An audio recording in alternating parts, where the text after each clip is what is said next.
All right, let's open this meeting at 5:07 p.m. Welcome, everyone. I welcome you to the TBCC Board of Education meeting, and we're going to just jump right ahead in the agenda to 4A, which is the All Oregon Scholar, because I understand we have some people who need to go to class. Yeah, So- clearly the education is the important thing. So I decided that 2 of 3 nominees for this year are able to attend tonight, especially since I forgot that board meeting for Wednesday and I didn't ask them until yesterday. So I'm very grateful that they switched things around and showed up. So I have 2 folks here with us, and I'll talk a little bit about each and then just let them tell you what they're doing. They're both graduating this spring, so they will be leaving us. So they have plans. So I will start with Whitney Johnson, who is getting an AAS in business. She's a great student. Actually, both of them are great students. They will be graduating with highest honors unless they tank this term. Very successful students. Whitney has been part of our Career to Career program, and she does a vast amount of volunteering. She's partnered with an organization in Clatsop County. She can maybe tell you real quick about that she's very invested in and does a lot of work there. Jen Holler is our other student.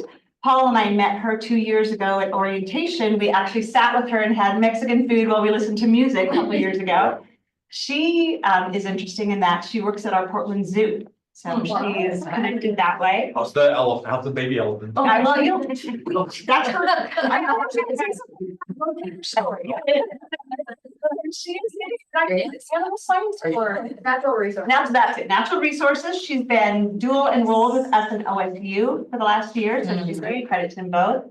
They're both very successful and very delightful students, so I'm very excited. So Whitney, can you let the folks know what your plans are after graduation and maybe 20 seconds about the group you're volunteering with? Yeah, so I'm actually very lucky to have a company that recognized my hard work going to school. So I actually received my promotion at work early. Yeah.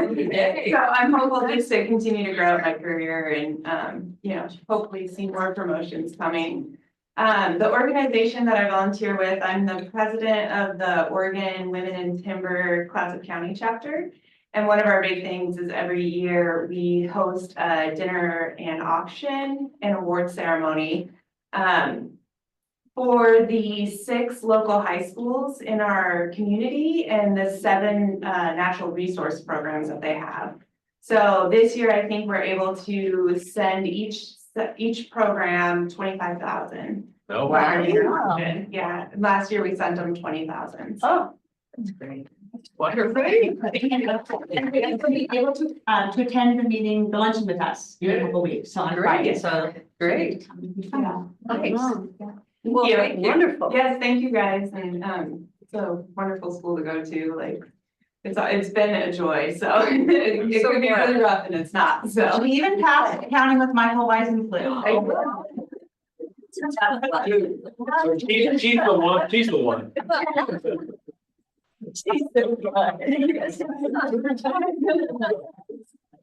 I'm glad you took advantage of TBCC. I am too. Nice to meet you. Thank you so much for being here. Right. Yes. And so Jen, can you tell us your plans and what you're doing and if you know about the elephants? So I am graduating this year with natural resources. I have 1 more year at OSU after that. I'll have my bachelor's in natural resources. So I'm doing both classes at the same time. Wow. I volunteer at Neaters Webs and I help lead field trips for in STEAM for K through 12 students. So that's fun. Then I work at the zoo. Mostly in birds, so not with the elephant, but. Smelly birds too. So I know you're going to finish your degree. Do you have plans or do you know what you'd like to do when you're completed with your bachelor's in a year? Definitely something in conservation. I'm not trying to go too specific yet. I'm gonna try to leave it open to see what careers are open at that time. Thank you. Okay. Great. Oh, it's so cool. Well, thank you so much for being here. Yes, Yeah. continue with all your good work. Yes. Thank you both, and you can go to class, Jen. Yeah, for coming at last minute. Yes, thank you. That was great. Thanks for setting that up for us. Thank you. Okay, I'd like to say welcome to Senator Weber. Thank you. Join us. Yes, I hope it's not the 11th. Is the audio good for you? Can you hear us? I can hear you. Yes. Terrific, okay.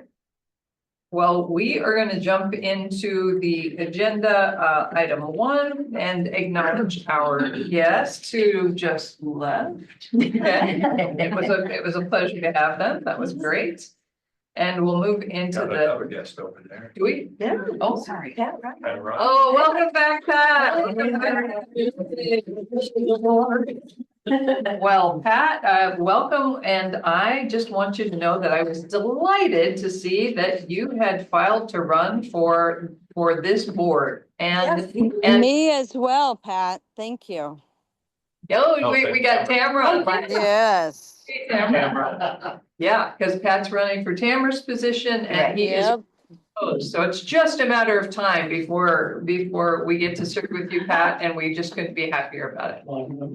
I'm looking forward to it, and I appreciated that President Gerald did call me and say, what are you doing? I'm excited to be able to be back on the campus and involved with such a great institution. Very good. Thank you. Yeah. Oh, thank you. I already warned him about, watch out for the ferocious women on this. I know. board. We have a reputation. Yeah. Okay. Well, let's move into the consent agenda. Has everybody had a chance to review the agenda and the minutes from the March meeting? Yeah, I have a question. Under the BP 6340, well, USDA telemedicine grant resolution. Required an action, but I don't remember, of course, from month to month, but I don't see that there was an action. And I'm just really curious what the word re-question is. But was there an action and?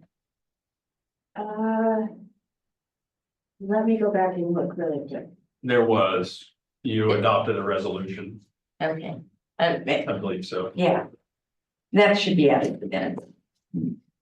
So did you take a vote on it or was it by consensus?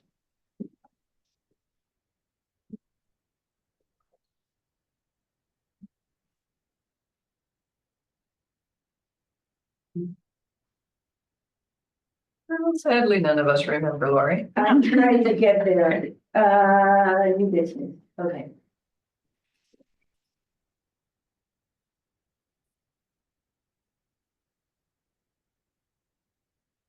And is there a typo? Does it say re-question? Yeah, it should be requesting. I will go back to the recording and verify and edit if there was a vote on it. Thank you. Put that in there. And then what, and I'll find the typo. Thank you. Anything else from the minutes? Thank you for carefully reviewing them, Andrea.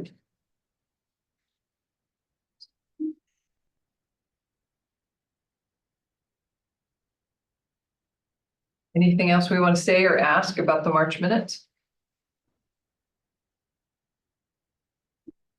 If not, we can move on to the personnel report. All right, so we had a successful vice president of instruction recruitment, and the finalist, April Parsons, will start in June. So we're excited about that. Education full-time faculty position, we have had over 20 application packets submitted, Wow. and the committee is now reviewing the applications so they can start narrowing those down. Math faculty, we have a full-time position and we've received over 20 applications for that as well. Wow. So they're coming in hot and heavy these days. It's 20 people with math degrees? I am very impressed with these people. They obviously didn't have to take accounting. With Michael. Well, I took up accounting with Michael and passed. So we reopened the Dean of Instruction recruitment, and so far we've received 13 applications for that. And we hired Sean Slover for the associate nursing instructor position. He started on the 31st, and he's been one of our nursing adjuncts for the past year. So we're lucky to get him full-time. That's great. Excellent. Okay, any questions for Kylie? If we don't have any more questions or comments, I would entertain a motion to approve the consent agenda. I so move to approve the consent agenda. And I second. All right, we have a motion and a second. Any further discussion? Hearing none, I'll call for the vote. All in favor signify by saying aye. Aye. Aye. Aye, opposed? Motion passes. Thank you.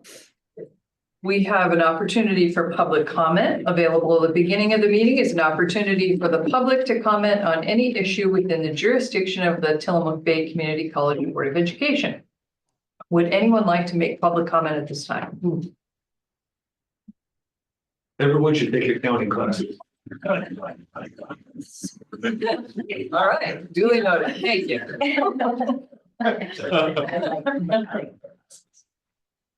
All right, if we don't have any public comment, we'll move on to new business for B. The board meeting schedule for academic year 2025 to 2026. This is a second reading. Yes, so I think the question that we need to resolve is whether or not we want to continue on the Wednesday evening schedule or on the Monday evening schedule. And last board meeting, you asked if we brought back what the schedule would look like under either of those conditions. And that's what you have there. So I don't know for how long, but for a while, I think board meetings have always been on the first Monday. We did change to the first Wednesday to accommodate our new board member, Suzanne Weber, to Wednesdays. And the question is, do you want to continue on Wednesdays or do you want to continue on Mondays? And so those two tentative calendars are there for you. Thank you. Well, I'll just jump in and say that either night is fine with me, and I would like it to work whatever works best for the college. And the only advantage I can think of really to Wednesday is that we have several Mondays in the year that are holidays where we end up moving it. So maybe that wouldn't be an issue on Wednesday. I'm fine with that. I'm a fan of Wednesday myself. That's good. I kind of like Mondays, but Wednesday's fine. Yeah. Mondays are always so. Back to work. Yeah, Good. But I can do Mondays too, so. I don't know where Easy going. What about, Mary's still Okay. on? What's Yep. Mary think? Yep. Mary, do you want to speak to this Monday or Wednesday? You know, Wednesdays tend to be a little better for me, but I could do either way. Yeah, thank you. And Suzanne? Wednesdays work really well for me because I have another meeting on Thursday, and on Mondays and Tuesdays, I'll still have transportation. Okay. So maybe we should have started this out by asking how it works for the college. It's fine with enough advanced planning for us. Wednesday's not a big Yeah, deal. because it involves you guys. Yeah, we've talked, there were some folks that already had commitments for Wednesdays for the remaining of this year. So that's a little bit more challenging, but next year there's enough time we can do Wednesdays. Okay, It doesn't impact us. okay. Is there anything else we want to say about that? All right, this is the second reading, so we need to take action on this. So is it the board consensus to direct the board meeting schedule for the academic year 2025-2026 to read that the board will meet on first Wednesdays rather than Mondays?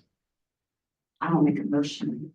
The board will meet on the first Wednesday rather than Mondays. Thank you. I'll second. Okay. All in favor signify by saying aye. Aye. Aye. Aye. Thank you. And now we need to vote on approving the have we already? maybe I'm mistaken. We've already approved the, Remaining part of this year? mhm, Yeah, you did already. okay, all right, okay. All right, thank you. Then we'll move on to C, which is tuition and fees for academic year 2025-2026. This is also a second reading. Yeah, we haven't made any changes to our request for a $4 per credit increase to tuition and a $2 per credit increase to the universal fee for 25-26. And so the total fees for tuition then would be $114 per credit, the universal fee $28 per credit. The board did ask about where does this land us with the rest of the colleges. Obviously, everybody's in the middle of setting their increases for next year. At the last President's Council meeting, most institutions were going in the 4 to 5% kind of range as an increase. Ours was right around 4%, so I think we'll be in the ballpark. We did include for you, provided by the HEC, is the cost of attendance for all 17 community colleges for the current year, and we are the most affordable and the best value, best return on investment, all of the above. And I anticipate that we will still be next year, if not the lowest, will be one of the lowest. A couple of institutions. Thank you. Great. Do you have anything, Sherry, you want to add to that, or is that? I think you addressed very well. If I want to add something is a little bit of data. So last year we had about 8,000 student credit hours. Tuition and fees are based on the number of credit hours. So every dollar that we add to any of these, either one of these is going to be pretty much about $8,000 per year. So the total $6 that we are increasing is going to be roughly about $50,000 that we are hoping to receive from this increase. But also we have discounted rate of tuition for a lot of different groups within the community. So that also helps with that reduction of tuition that we have. So Okay, thank you. Do we have any questions, comments about this? No. Then I would entertain a motion to approve tuition and fees for academic year 2025 to 2026. I so move to approve the fees. Okay, I second. all right, we have a motion and a second. Any further discussion? Hearing none, I'll call for the vote. All in favor signify by saying aye. Aye. Aye. Aye. Opposed? Motion passes. Thank you. Okay, moving on to the President's 2024-2025 evaluation and 2025-2026 contract. We had terrific evaluation executive session with Paul. We're very happy with his progress in his first year as president. Some of the highlights that people reflected on were improvements in engagement, improvements in morale, improvements in the employee survey scores, fiscal responsibility, recruitment, the rise in FTEs. Anything else anybody else wants to call out? Great communication. Calm in the presence of the storm. Yes, we talked about how grateful we are to have Paul's leadership during these particularly uncertain and stressful times. Yes. Definitely. Anything else you guys want to talk about? Thank you. Covered. Okay, well, it was, Paul did a really great list of accomplishments for us in reflection on his goals, and it was impressive to see the breadth of work and just how many things have improved in the last year. So we're deeply grateful. We're happy to renew your contract. We're honored to renew your contract. We're we're just so glad to have. Well, you in this role. and these people around the table helped me with all of it, so they deserve that praise. Absolutely. Yep. Kudos to all of you, to the team. Yeah. lot of work. And the action item for us is to approve Paul's contract. I move that we approve Paul's contract as we talked about during executive session. Okay, Second that. for the 2025-2026 year. Yes. Okay, we have Yep. a motion and a second. Any further discussion? Hearing none, I'll call for the vote. All in favor signify by saying aye. Aye. Opposed? Motion passes. Thank you. Thank you.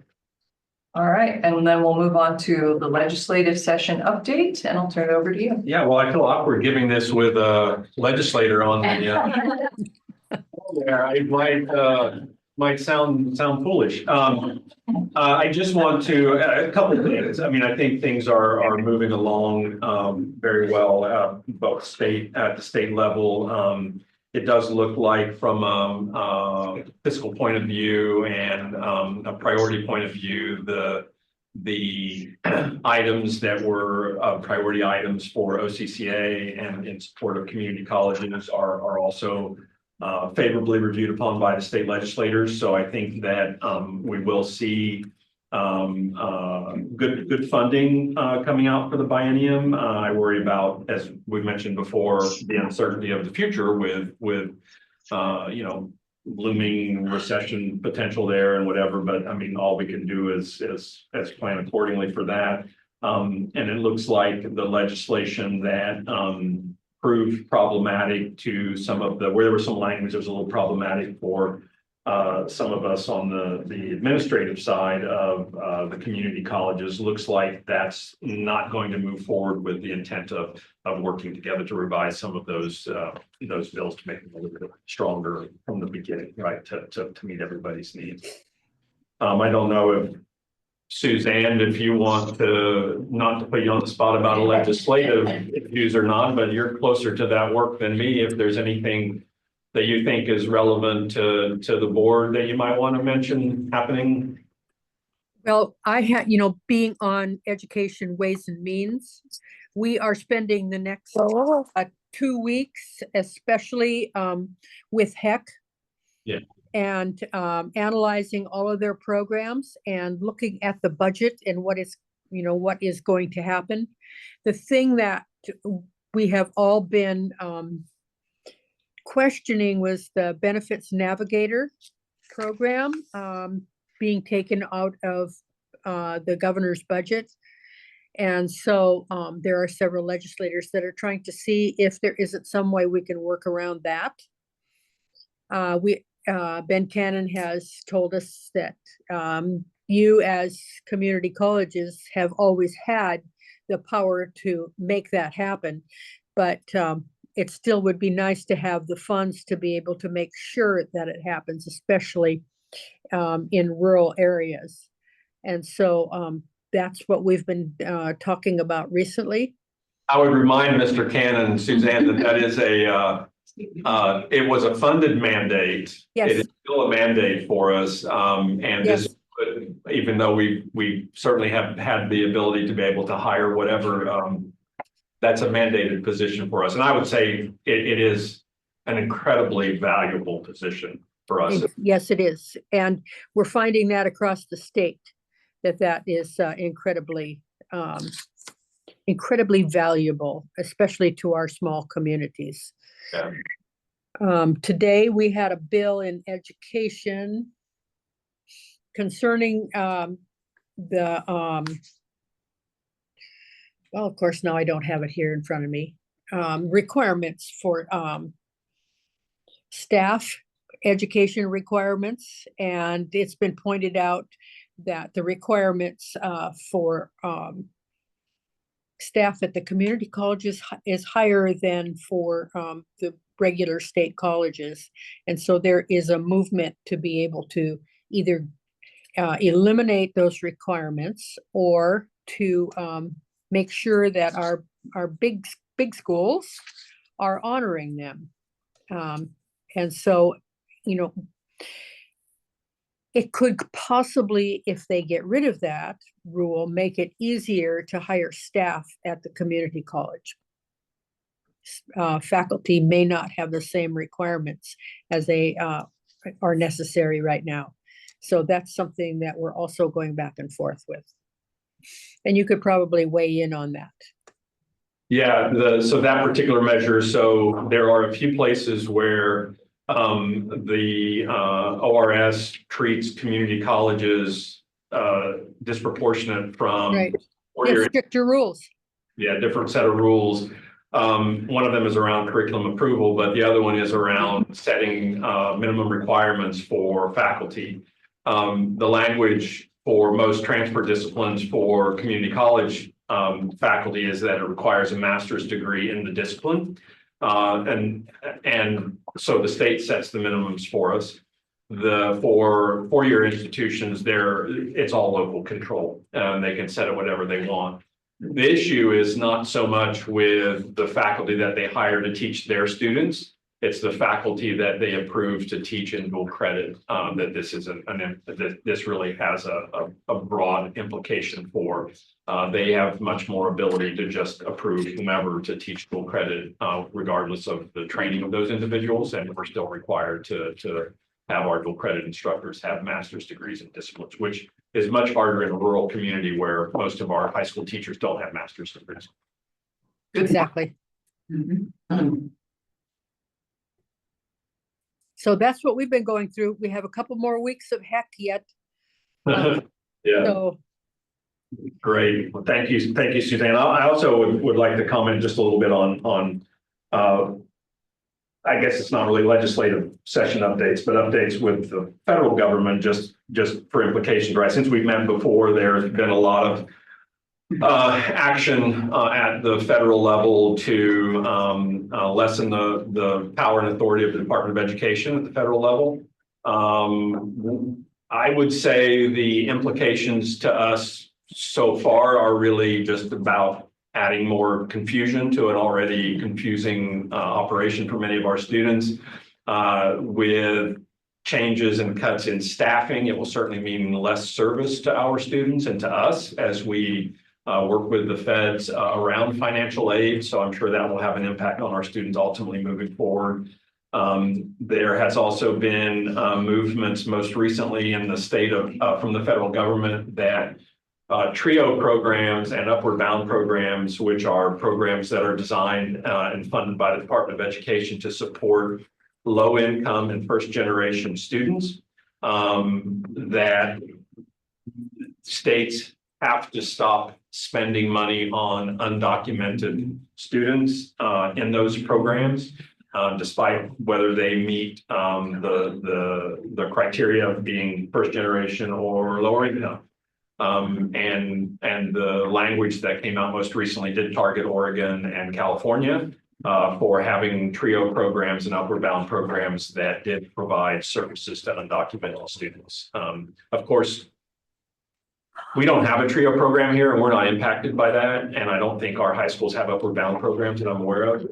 But I'll say that the impact across the state is significant, because what will come next from that is, because we don't take, it's not like you have to show your documentation status when you walk in the door. I think that will be the next thing that will come, is we show, like, you will have to show your status to be able to receive services. So I think that's the next sort of domino to fall in this one. And we just keep, nothing has changed for us as far as our commitment to the students that we serve. It is just getting hard. Harder is not the right word. It is more challenging with the uncertainties that are out there about how we proceed and whatever. We haven't seen any impacts to our Title III grant for this yet. We haven't seen any direct impacts yet to our students and our operations around financial aid. It will just be probably in the future that will come as more uncertainty comes with all of this. And certainly the reduction in staffing just makes it easier to start, harder to do the work, despite the fact that technically on paper, all of the funding and activities that the Department of Education was carrying out are still there on paper, right? They just can't affect it because they don't have staff. So it continues. Yeah. to be a moving target, and we just do the best we can with it, because our students need it now more than ever, and will continue to need it. And in analyzing scholarships at this point in time, the HEC does not see any change in the amount of money that will be available for scholarship. And so we took that to be good news. Good. Yes. That is good news. And I suppose that's my legislative session update with assistance from our newest board member. Thank you, Senator Weber. Okay. Nice to have somebody on the know. In the Yeah. legislature. Okay, we'll move on to item 5A, mission fulfillment and diverse enrollment metric. Awesome. Well, so I don't have any help this week, it's just me. We're going to talk about kind of a complex metric, the diverse enrollment metric. And often, Cheryl's going to bring up the PowerPoint. And as you all recall, because I've kind of keep pushing it, the focus has been on looking at the metric and then talking about the work that we're doing here at the college to impact that metric. We'll talk a little bit about the work that we're doing, but really the focus today is going to be on trends in this metric, because there are really a lot of pieces to it. And I think did I include the chart in the packet? No, I don't think so. No. No? Okay, I meant to, but it feels like putting the packet together was months ago. Right? No, it wasn't? It was last month anyhow. Well, yeah, it's a flat circle. I don't know how it moves. Let me go to the next slide. So we are almost through the placemat. Which means we're almost through the academic year. So we're looking at the metric for diverse enrollment, which is a complicated one. Let's go to the next slide so we can kind of start to break it apart.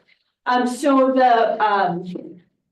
the objective in this area states that we want to increase enrollment and through targeted community outreach to systemically marginalized communities, high school students, and those seeking additional education. Specifically, what we focused on, we meaning the data committee, when we looked at what do we want to measure, is increasing the number of students from priority populations, as well as increasing enrollment overall. Right? And so what we're talking about there is we certainly as a college want to increase enrollment, right? We talk about that here at this table, and we talk about it at leadership. We talk about it as a college. We want to increase enrollment, but as we increase enrollment, we don't want to leave behind those priority populations that we were just talking about, right? We don't want to increase enrollment overall, but leave behind our lower income students, our students of color, right? And so if we move to the next slide, let's go ahead and we'll come back. Yeah, so this is the complicated chart that we're going to break apart.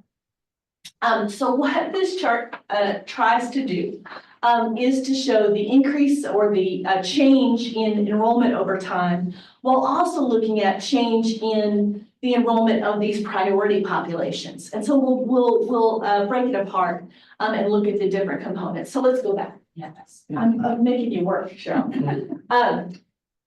Is there one slide before this? Yeah, no, go back, sorry. So, Cheryl's got a rough job tonight, but always rough to keep up with me. So the metric that we put together here is designed to align with the community college distribution model. And so a few years ago, a work group got together at the state level to look at how the community college support fund was distributed, right? So all of the money that comes from the state out to community colleges, how that money was distributed. And there was a lot of, and I was a part of that a work group. And we won't go into the meat of it because it was very complicated, but at a very high level, one piece that was decided was that ultimately 10% of that support fund would move toward supporting specific populations, what they call priority populations. And those 4 priority populations are students from racial ethnic communities who've been underserved historically, students from low-income backgrounds, older students typically not underserved because of their age, right? Which we were defined as students 25 years or older. And then students, and every time and every time we define it that way, people groaned a little bit. 25 and older is older students. Yes, okay, we get it. It hurts a little. And then students taking CTE's courses was defined as a priority population, in part because CTE courses take more money, right? They're to support, and so that was considered a priority population. So those 4 priority populations are a part of how are considered taken into the model for how this 10% of the fund will be distributed. And we don't want to go into the muck of exactly how that's distributed, but those 4 priority populations really align beautifully with the populations we want to keep our eyes on, right? We want to make sure that we're keeping our eye on the percentage of our students from those populations, right? So, what questions about that before we dig? No? So next slide. I tripped myself. I'm landing your lap. So this chart is super cool because it includes a whole lot of information, but maybe some might say it includes too much information. So if we move on to the next slide, we can start to break it apart. So the chart has 2 y-axes, right? And so on the left, you'll see the number of undergraduate students enrolled. And by undergraduate students enrolled, we mean we don't include high school students here. So these are undergraduate degree-seeking students on this axis. But then we also include percentage on the other axis. And so this is the percentage of students from these priority populations. Now, important to point out the kind of maybe obvious that you might have not gotten there, but you'll get there in a second, which is that students can be of multiple priority populations, right? It could be a CTE student who's Hispanic, who is also low income, right? So students can be represented in multiple priority populations. So, right. What's that? I said old, like 26 years old. And like 26. Yes, over the hill, like 26. Yeah. Anyway, so you've got 2 axes. Oh, well, 3 axes, but two y-axes. And so you've got a lot of information going on this chart at one time. So there's a lot going on. And so going back to the objective, right? So the objective that we are setting out for ourselves is to increase enrollment overall, but then to keep our eye on the percentage of folks from these priority populations.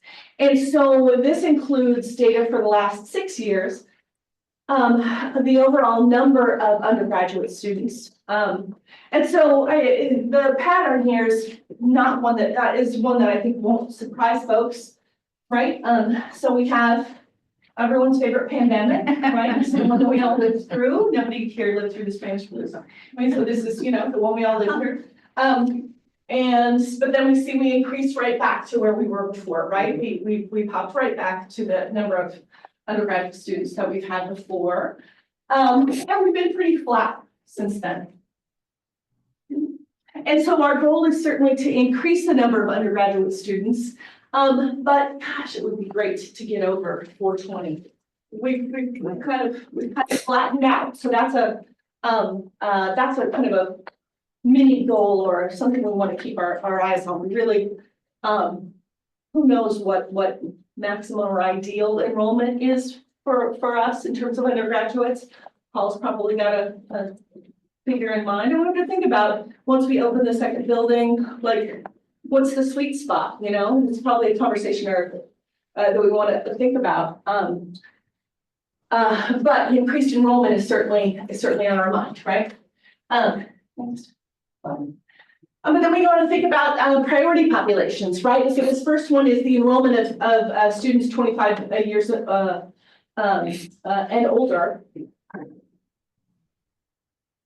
And so this follows the percentage, right?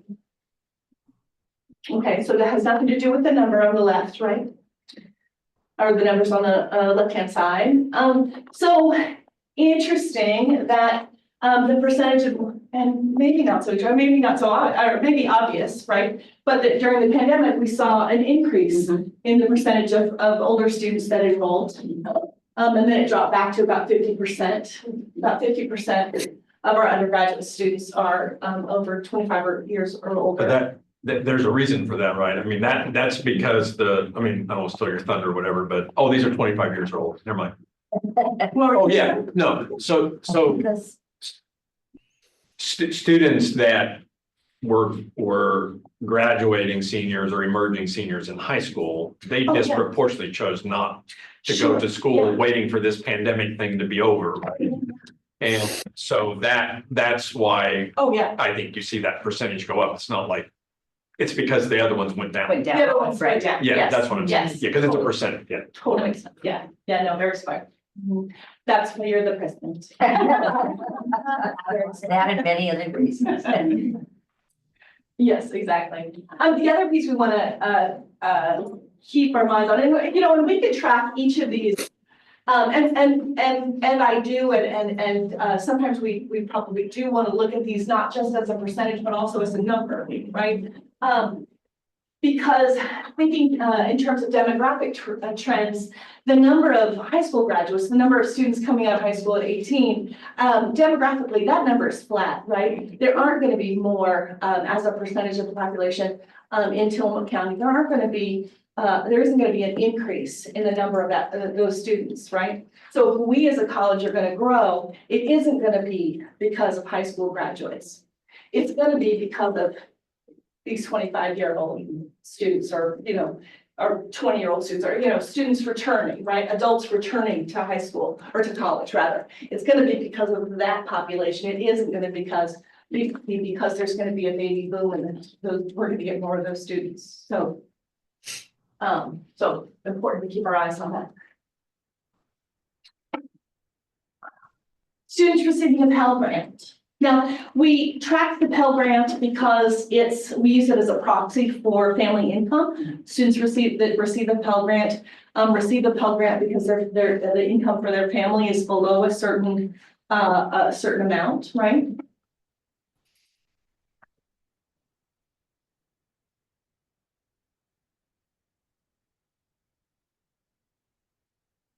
It dropped here. We had far fewer students doing the FAFSA. Our FAFSA completion went way down during the pandemic. And even for 24, 25, it went up much farther than 23, 24. Yeah. So both more have filed, and with the new FAFSA, the different calculations, I think you're going to see 24, 25 go up substantially.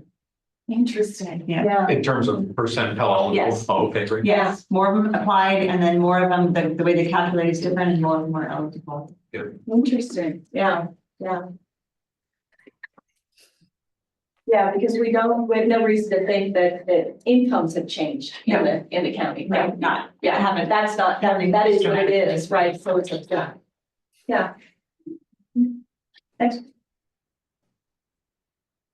Here, this I think is a story of changing demographics and also success here at the college. We see the gradual increase in the percentage of Latinx Hispanic students here at the college. I say changing demographics because, as we all know, students coming out of our K-12 system are increasingly a greater percentage of Latinx Hispanic students, and those students are coming here, right? We're getting a greater percentage of the students here at the college. So in our fall undergraduate cohort, here at the college. I want to say like 35 or I was thinking. almost 40% Yeah. of our fall undergraduate cohort were Latinx. And I haven't looked at the students who came in winter. Might change a little bit, but increasingly Latinx cohort. So yeah, that trend's going to continue, I suspect. And so for us, it'll be important to look at not just, so this is an indicator of access to the college. We're going to want to make sure we look at outcomes and opportunity, the ultimate opportunities that the students have. Yeah.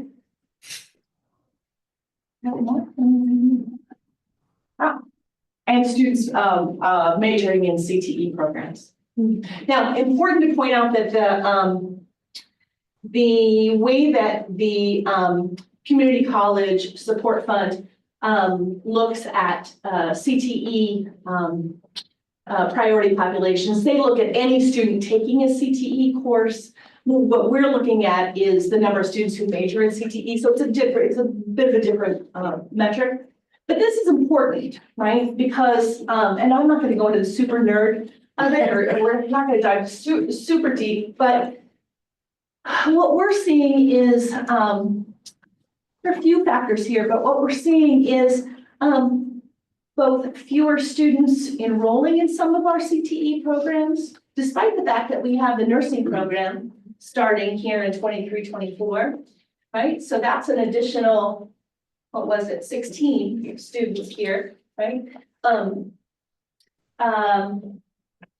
So that adds to the number of students who are CTE, who are CTE majoring in the CTE program. So we have more students there, but we're also seeing some of our other programs that are considered CTE aren't as robust as maybe they need to be.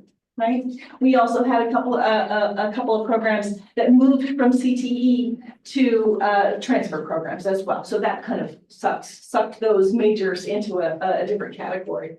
But we a couple weeks ago at leadership, we started looking at this data. So we're digging in. We're kind of really doing the work to try to figure out what's going on there, because our CTE programs are obviously really important.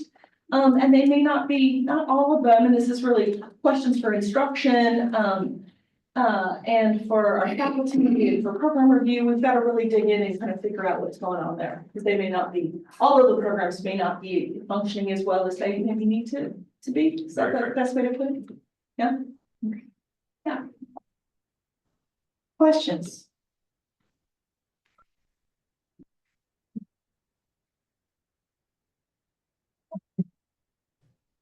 That's a lot of data. Yeah, it's Right? right. And it's actually very fast. Michael really loves it, so. It's very fast. Need more accounting students in that. That's what reminds you, I'm not all. But you have the largest class you've had in a long time. That's right. Yeah. So don't talk to me about declines. That's true. Questions about any of that? No, but thank you. It's great. Yes, it is. Cool. Very nice of it to be updated. Okay, let's move on to the ASTBCC report with Aurelia. Hello, my name is Aurelia. I am the vice president.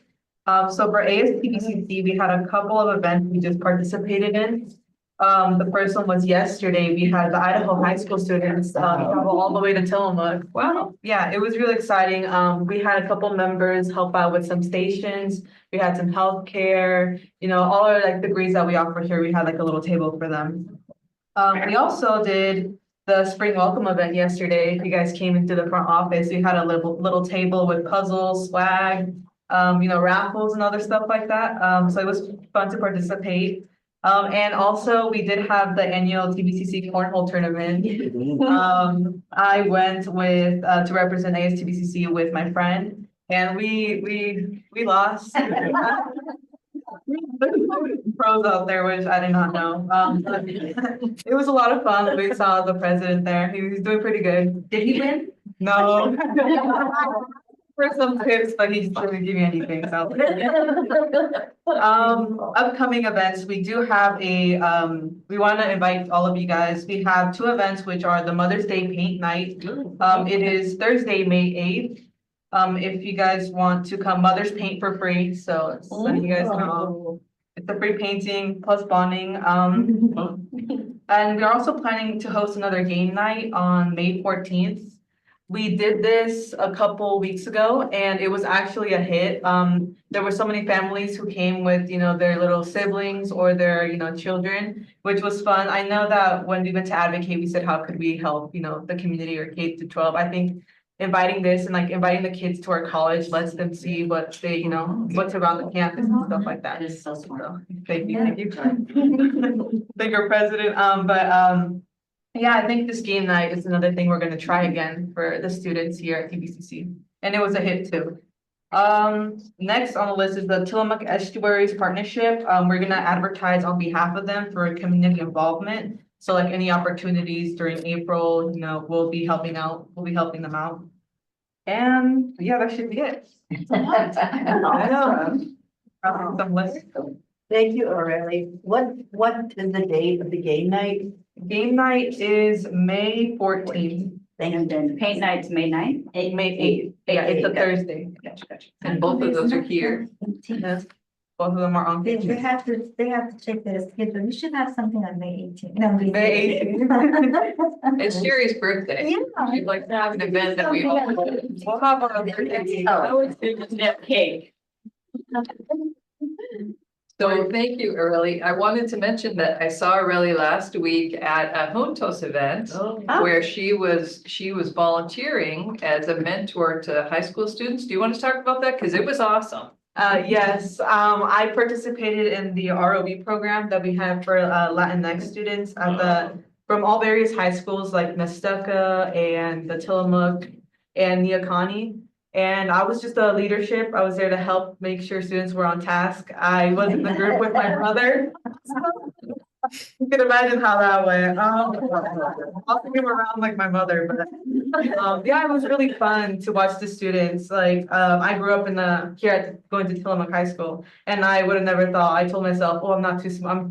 I'm not that smart enough to be like in a robotics team." But like doing this, I realized I really missed out on that opportunity. So for me to like reach out to the high school students and tell them this is something you'll enjoy, like it's fun, and like you can fail and you can try, but yeah, at least you tried. That's what I like to say.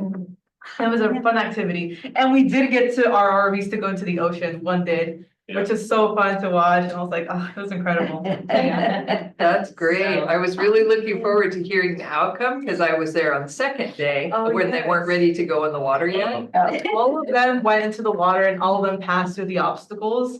There was one that got to go into the ocean though, and everybody was watching there. We got to go like under the boathouse, which was really cool. Oh. I know. Wow. Well, thank you for your service and volunteering for that program. It's a wonderful program. Thank you. Thank you. I know. I hope to do it in the future too. I'll come back just for the RV program. Nice. Hopefully not with my brother this time.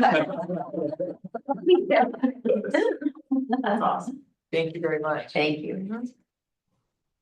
Okay, how about the construction? Perfect, thank you. Well, been busy. I'd like to apologize, we had to cancel our board tour last month, but it was for a good reason. They were craning in the trusses on the job site, which is a little too dangerous to be touring. So I'm hoping we can work with Lori and get another board tour set up. Especially as the weather gets a little bit nicer. It's exciting to get inside. We've all been looking at it on paper and it's really fun to tour it. So hopefully we get that put together with the entire board through the building. So a lot's been being worked on, frontage improvements down Marlock and Brookfield. They've been pouring curbs and walks, which is exciting to see that to come together. They're about 90% complete. So that's starting to give that the look. Starting to see some finishes starting, which is fun. The building, they're still finishing up framing on the roof. Our roofing contractor starts tomorrow with the waterproof membrane that starts the layers of the roof, which is a big step, starting to dry in the project. That is the next big kind of hurdle, is they're going to start drying in the building. Roofing and siding should all be coming together where it's visible in the next 30 days. So the building will start to turn blue as they put the waterproofing membrane on the sides. Is it an approved color of blue? It's pretty close to TBCC blue. Britta's not here. It's pretty close. But, Sorry, so that's exciting. Inside the building, all the trades have been working. So sprinkler systems complete on the first floor. They've started the second floor. HVAC heating and cooling is about complete on the first floor. They'll be moving upstairs to work on the second. And then electrical is about 50% on the first floor with line voltage and all the low voltage work, which is super exciting. We brought on a FF&E consultant, which is our furnishing, which is exciting. They're currently working on designs for furnishings. So we'll be creating our small groups to start looking at furnishing for the building, which I know we did have some board participation when we did the interior. So it'll work very similar. So we'll be sending out invites if anyone on the board would like to participate with the furnishings, which will be exciting. We also have 3 proposals coming in for branding, which will be another small group that's coming up. We're looking for a branding consultant that will help not only brand the new HEB building, but the entire campus. So we are looking for kind of a subcontractor that will work with us on HEB and then be able to carry everything over to the main campus, CIT, PRI, to create that uniform campus branding look. So that is super exciting. And so I anticipate that will be in mid-May, we'll have the branding small groups starting up, which we'd love to have some board members involved with that as well. Other than that, any questions I can answer on HEB? So it's going strong, so it's exciting. So we'd love to get everyone through on a tour. And if we can't get a date set, we can always do individual tours. If people have time, just send me an email or call, and I'm more than happy to take you out on the job site. So Jason, at a previous meeting, the board requested to have a scheduled tour before every board meeting, and so that is on the calendar for everyone already. Well, hopefully next board meeting, we can start out in the building, which would be a lot of fun. And we're gonna have the meeting in the boardroom. We technically could. We can all stand in the offices of the board meeting. Well, it's looking amazing. Yeah, I get so excited every time I drive by. Yeah. Yeah, it's fun to see it out of the ground, and it's even more exciting to be inside it. 'Cause it is a lot of fun. I know some have gotten into it, but if you haven't been inside, you've looked at it on paper for so long that getting inside it's fun to see it. So that's great. CIT update, it is documented and ready to go. And so hopefully that will be moving forward soon. That completes my report. Thank you. Any questions for Jason? Thanks a lot. No, look forward to our tour. Thank you for your work. Okay, we'll move on to the financial report. Okay, so I will continue with the HEB building that going to the financial aspect of it. As I have said a couple of times, I hope I'm not boring you, we have 2 separate bond accounts set up for the construction. One was the one with the original bond that we received about a little bit over $15 million. And the second one is the $8 million match from the state. So I just want to make sure that we're on the same page before I start talking about it. So as of the end of February, which is the financial report about, we spent about $7.8 million on the project. These are the actual expenses that left the account and we paid for them. And we received about $400,000 in interest on the money that we have in the bank. And we have about $6.7 million left. The other side of the bond, the $8 million match, we have billed and received the money from the Hague for almost $4 million. I'm expecting that between now and the end of this fiscal year, we probably would receive another $1 million. So we go into the $6 million of the match already in our hands to ready for us to use.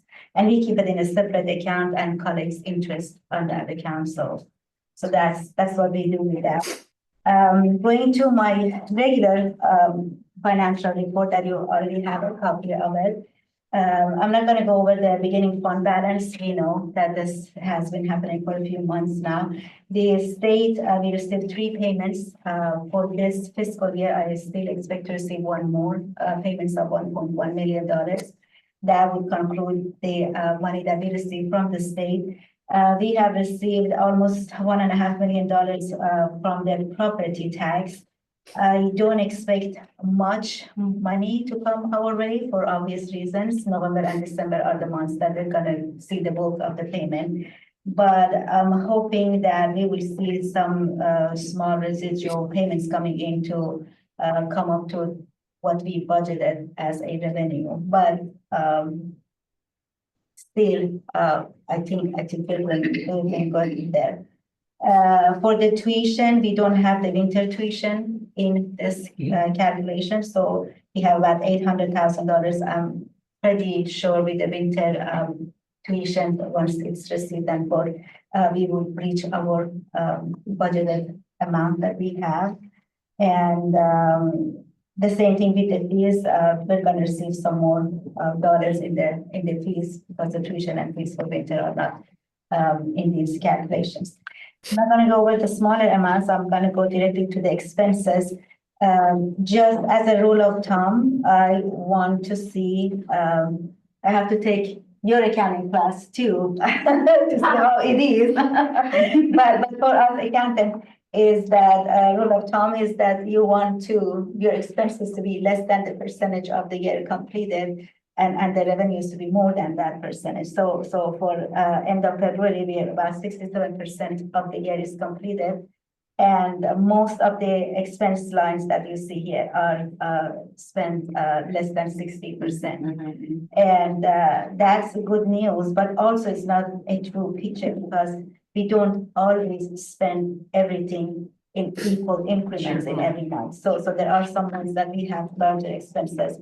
But overall, nothing for me to be concerned or let you know about that concern. So, but I'm happy to explain if there is any question or something that you need to know. The transfers, I think I explained this in the 2 months ago when I was presenting this to you, is that the transfers are the amounts that board approves at the beginning of the year for our budget. Again, we have to pick a time that we move the money. We're not gonna, if the board approves, I don't know, $130,000 for the scholarships that we have, it's actually 126,000 and some change. We're not gonna transfer it 1/12 of it every month. So what I'm trying to get to is that the $300,000 that you see here completes most of the approved transfers in the adopted budget. So that's why we see 90% over there. And with that, I think I am ready to answer any questions. Thank you. Sure.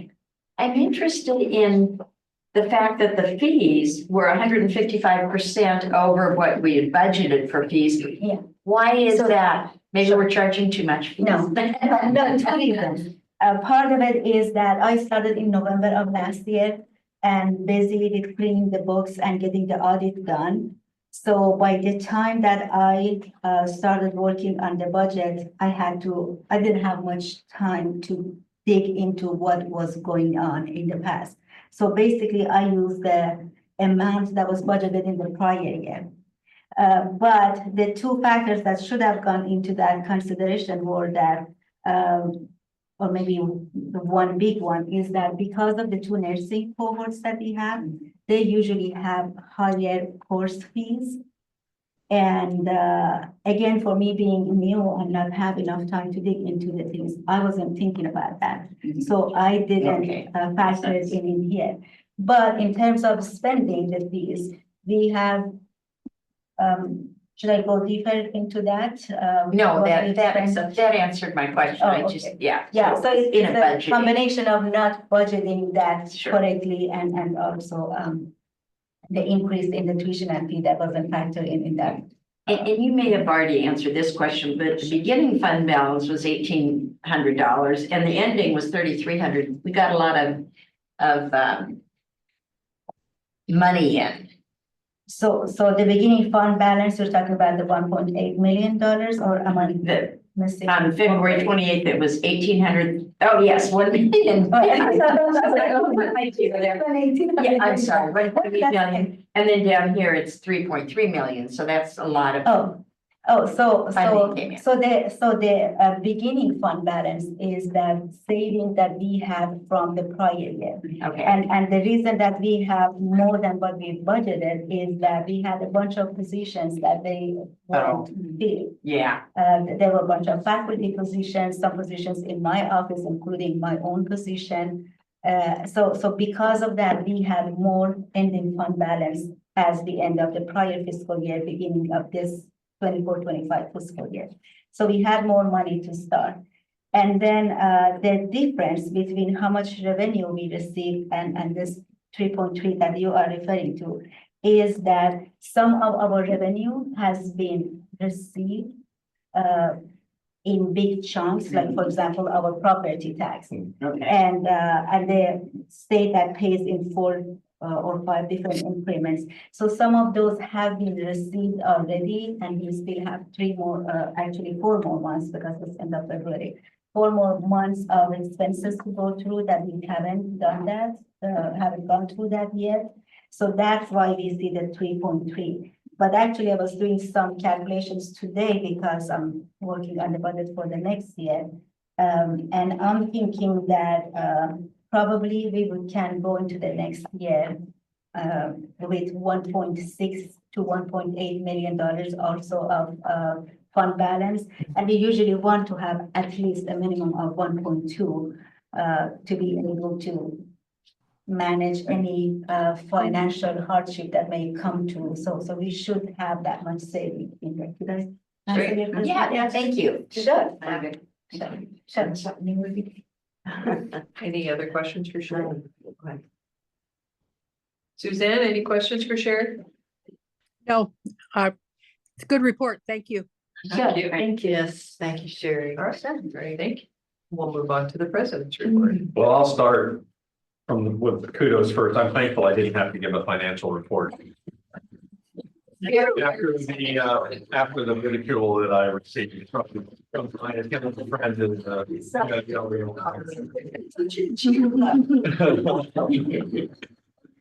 no, thank you, Sherry. So I thought I would start off here by tagging on to a little bit to Aaron's presentation, because I think it speaks to some of the things I want to talk about with enrollments. When I look at how we're doing as an institution enrollment wise. Aaron focused on numbers of bodies, which I think is one thing to keep in mind, right?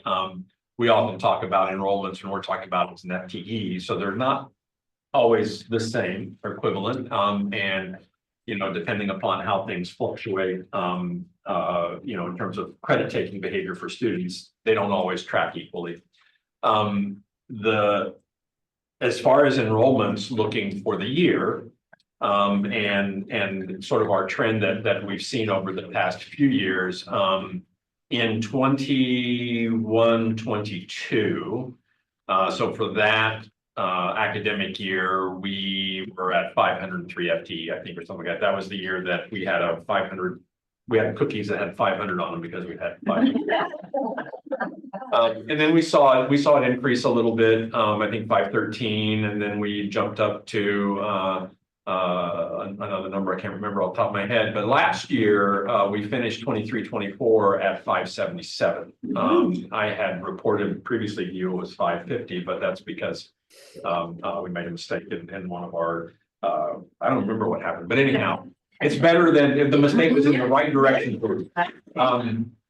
So that's good. Now, what's that? We get cookies with We get- No, that's not a cookie word. That is not a cookie worthy event. However, 600. this year was a cookie worthy event because we really are anticipating that we'll break over 600 FTE Wow. this year, which is pretty exciting The end for of us. this fiscal year, I mean. Yeah, at the end of this term, we're up this term. Great. It's looking like we will track over 600 FTE. Now, a good bit of that's nursing, obviously, and we still have some strategic enrollment management issues to look at, as Aaron mentioned, kind of digging into some of those where we see some patterns that don't always line up the way we think they should.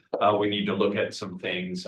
One of the areas and then I'll get to this in my other one. One of the areas that we need to look at really is that CTE area when we know we're adding, 32 new students. Well, yeah, we have 32 almost full-time students that we didn't have before every year now. And that certainly has helped.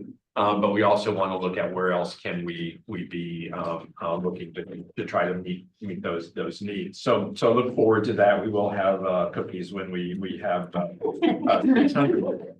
One of the things that excites me about starting to look at this, there are a lot of things that are coming together for us, I think, all at the right time. I think we have a good group of people around the table that can have the right conversations around data and are invested in looking at the programs that we're offering to get a sense of what really is serving this college, but more importantly, our students in the community well.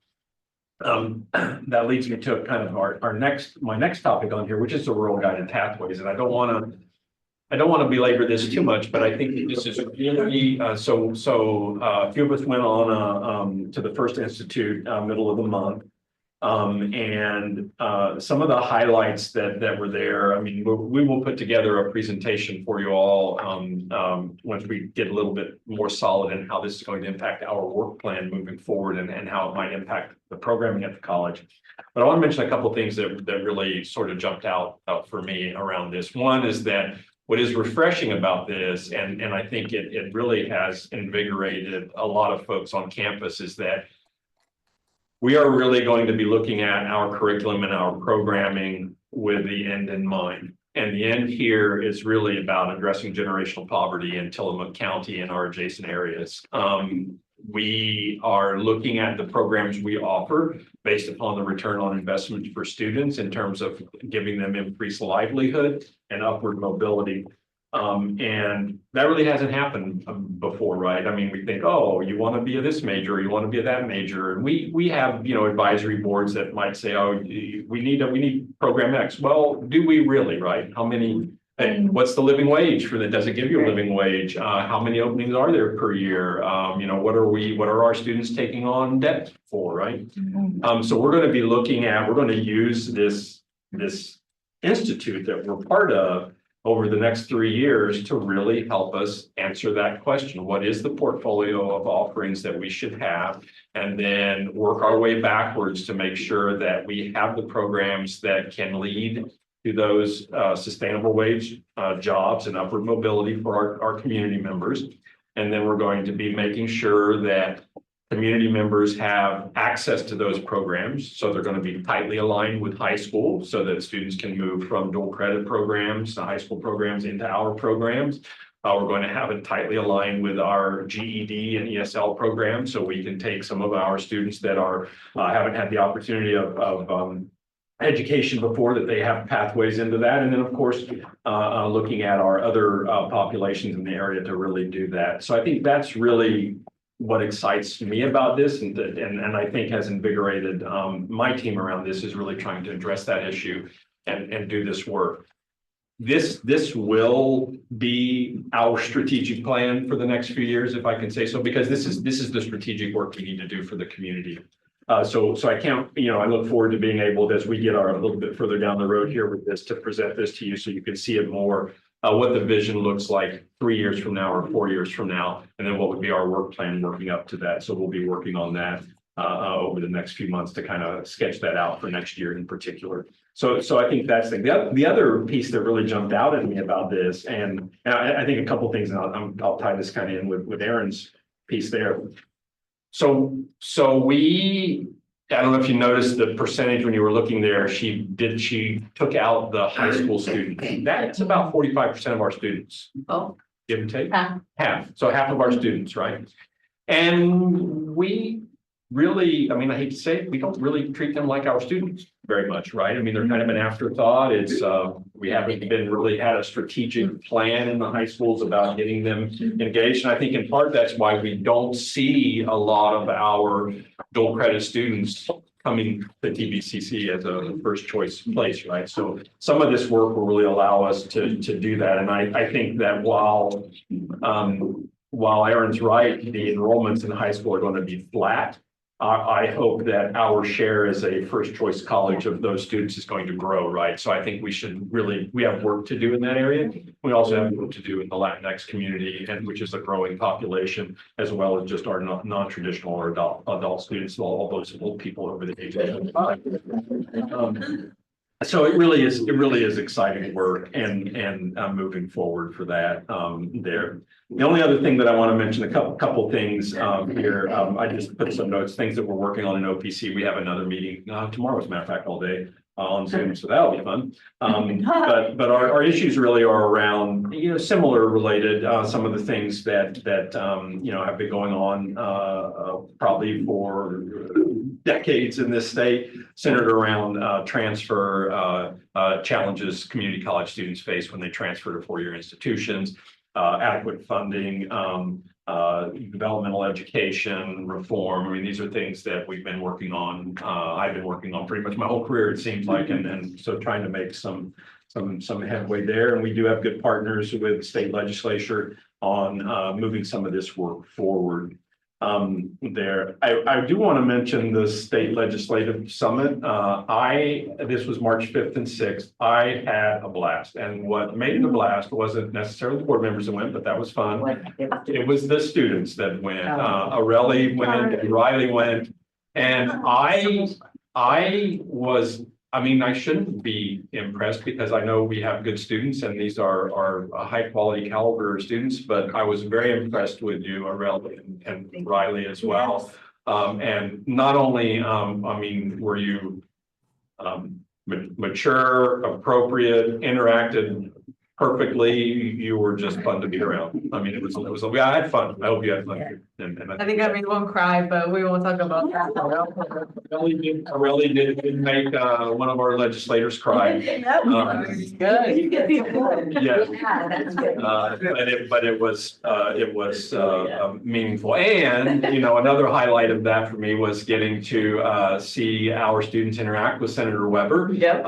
We managed to swear in Senator Weber there, and I know it was a highlight for Aurelie to be part of that process. So thank you, Suzanne, for letting us do that. It was great fun to get to do that. That was great fun. Yeah. I also just mentioned a couple other things. April observances, obviously, I mean, things that are, I think, important for our population of students and especially during this time. I mean, I left one of them off here that should go without saying.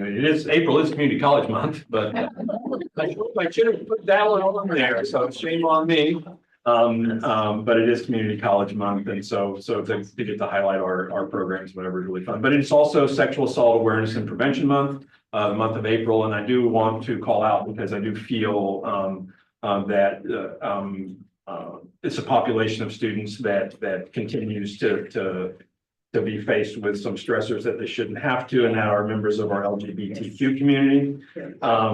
Just to point out, Friday is the Day of Silence, and now it's called the Day of No Silence, because that branding was changed to reflect the fact that they really want to make sure that we're not going to erase those people from our culture or public life. So think about that, take some time to reflect on those two things because they're meaningful for our students, those three things. And of course, obviously community college is there. A few other things happening, some upcoming dates.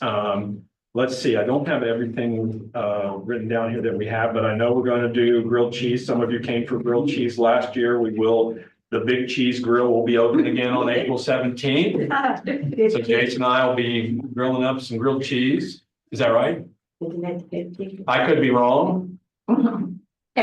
We will make sure you have the proper. Yeah, we will. It might have gotten changed since I wrote We it. did have to change them for some specific reason. I believe this room was occupied. and We didn't want to grill right out there with people doing. Oh, you know, I didn't want to tell people they couldn't have grilled cheese. Delicious grilled cheese. It is, I don't know, we will, I still, it's on my calendar for the 17th, but we'll make sure that everybody has that out there for that. April 18th is the All Oregon Academic Team Luncheon. You met a couple of our students, so if you want to go to that, please let Lori know ASAP so that we can buy tickets, right? That should be Sherry's birthday luncheon celebration. What is April? It's April, sorry. You were born in the wrong month. No, see, I don't have the April, I have the day, I don't have the 18th. A couple other things, items to be aware It's of. going to be Representative Ruiz, the one. Oh, the one that Aurelie made cry will be speaking at the. He's a great speaker. He is a great so- speaker, and he is not only a great speaker, he's a good legislator and a wonderful human being. Yes. So, we will have our meeting with the HEC vice chair. We have moved this probably from my fault several times. Yeah. They told us that they will not move it again. We will be meeting with them on April 23rd. If any of you can make that time, that would be great. There at 2 p.m. to meet with Greg Heyman, who was president at Clatsop Community College, was president at Lynn Benton Community College, and is the vice chair of HEC and a good supporter of community colleges. April 26th, that's Saturday. We will have our open house, and it's also, we have the Giving Circle luncheon for the foundation prior to that. So if you're interested in either of those, if you want to come to the foundation event, that would be great. Just let Britta know. We'll have the luncheon there with the President's Circle, Giving Circle donors. And then, of course, open house will follow after that. It also happens to be the same weekend as Home and Garden Show. So people can take a break from Home and Garden and come over and check us out. We will have our budget committee meeting is scheduled for April 30th. Just FYI, 5 p.m. And then our next board of directors meeting will be May 7th at 5 p.m. That's a Wednesday there for our Board of Education meeting. I do want to mention, I think we've mentioned already, the public meeting law training, Friday, May 9th. It will be on campus from 1 to 3. I assume in this room, anybody know? Yeah, okay. So 1 to 3, so if you can make that, that would be great. Lori did sign everybody up for that already. And then lastly, just a few thank yous, and they because they're meaningful to me. We did have the North throwdown, and I lost worse than Aurelie's team. My team lost worse than Aurelie's team, and worse than Michael and One of our team members left before the last.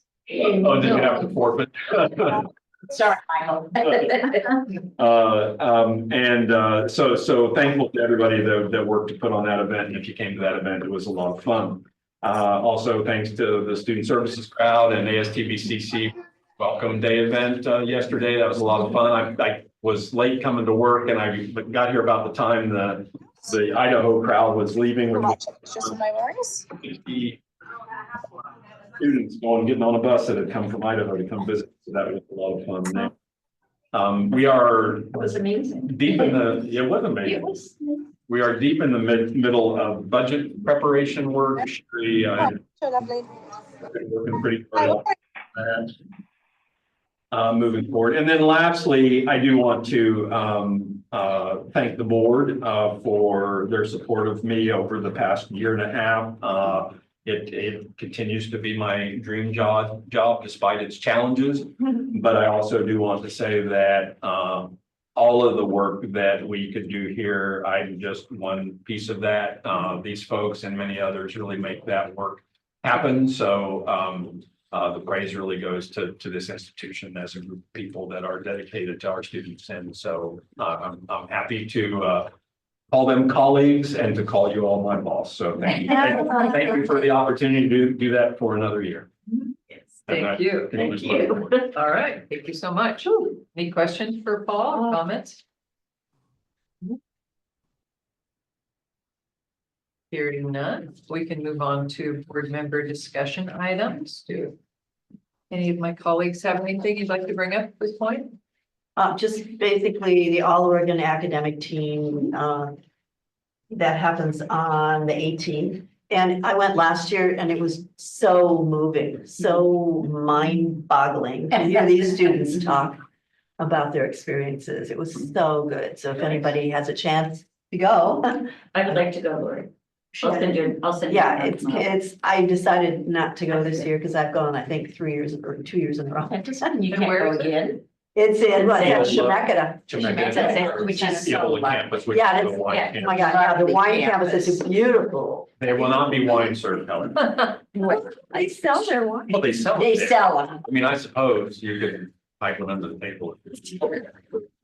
Sober driver. I will be the driver, yes. I can be the designated driver. Anything else? All right, with that, I would entertain a motion to adjourn. That's good. I motion, I'll second. All right, all in favor? I. Back in sunshine out there. Like Suzanne. Thank you for being here. I had the 10. Appreciate it. Mary's not out yet. I don't think it's- Or Tammy. Okay. Hey, it was a great meeting. Out there.